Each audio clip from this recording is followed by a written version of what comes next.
Allez, à tout de suite, c'est à propos de Noël. Comme chaque vendredi, l'enquête de la rédaction d'Europe 1, enquête gourmande, vous disais-je cette semaine avec le plus sportif des journalistes d'Europe 1. Bonjour Cyril de la Morinerie. Bonjour Dimitri, bonjour à tous. Alors Noël dans quelques jours et c'est maintenant que ça se joue pour les artisans, pour les commerçants de bouche, pour nous proposer les meilleurs produits. Leurs fournisseurs, ce sont plutôt les marchés de gros, Toulouse, Lyon, Marseille ou encore bien sûr Rungis. Vous vous êtes rendu Cyril pour nous proposer un magnifique repas de Noël. Mais j'en reviens à l'instant et regardez-moi cette belle assiette du foie gras. On commence par un apéro.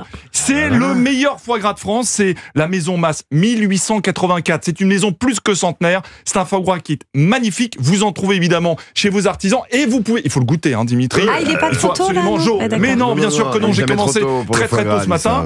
Et figurez-vous que vous pouvez aussi faire votre foie gras vous-même. Il suffit d'aller chez votre boucher et de demander de le préparer un petit peu. Et ensuite, comme ça, vous pouvez effectivement le déguster chez vous. Ensuite, il y a l'entrée. Alors, on oublie le homard. Et là, très bon le foie gras. Ouais, c'est fondant. On oublie le homard. Et la langouste. Pourquoi ? Parce que c'est cher.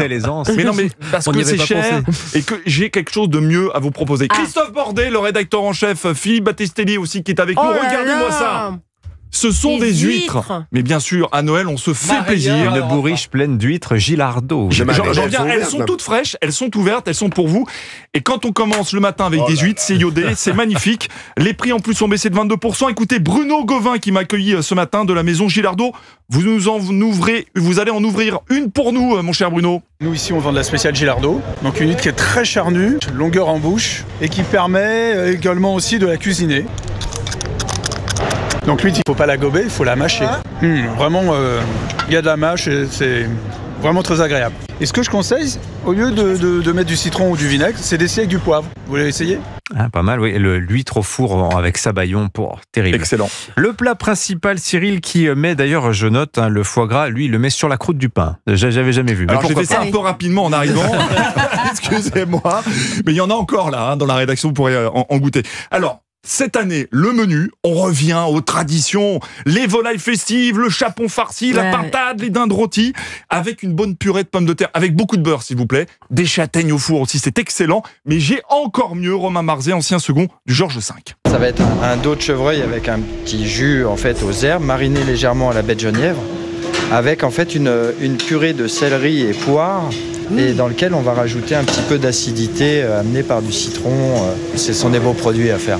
Alors j'ai goûté le chevreuil, c'est une viande incroyable, elle est tendre, elle est goûteuse. Le dos, c'est la partie la plus noble donc de cette viande. Elle est protéinée, peu grasse, c'est la période de chasse. Vous allez chez votre boucher et c'est un vrai régal. La purée de céleri, c'est une bonne idée aussi. Oui, c'est vrai. Effectivement, ça adoucit un petit peu. Alors on va découper la carcasse. Vous voudrez qu'on fasse une sauce. Allez-y, Dimitri, vous découpez. Faites attention à votre doigt et on file en cuisine avec Victoria Boller. Ça sent bon, ouais. À ce moment-là, on fait rôtir les carcasses de chevreuil, les os d'abord, là, pour que ça prenne une belle couleur blonde. Et le reste des parures, un peu de beurre pour donner du goût et aider à colorer. Anissa, vous pouvez mettre un peu de sel, s'il vous plaît ? Oui, je rajoute un peu de sel. Léger. Écoutez-moi ce bruit. Ça, c'est la marmite, c'est magnifique. Magnifique. Le traditionnel plateau de fromage, on oublie le camembert. La star des fêtes, c'est le brie truffé.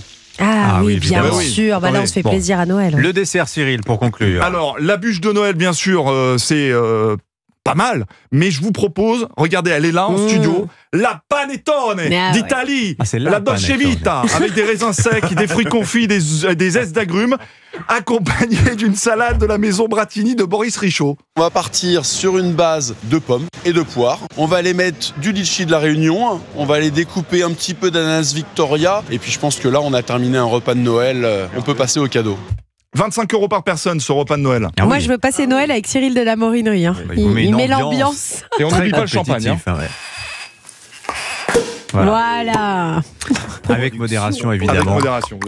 Bon, voilà, vous m'avez donné faim. Merci beaucoup, Cyril de la Morinerie. Classique, mais très efficace, ce repas de Noël. Quoique le chevreuil, c'est vrai que ça, c'est pas banal pour servir à vos invités le soir du réveillon. Et franchement, c'est génial et ça va surprendre vos invités. Merci beaucoup, Cyril. L'enquête de la rédaction d'Europe 1, signée Cyril de la Morinerie.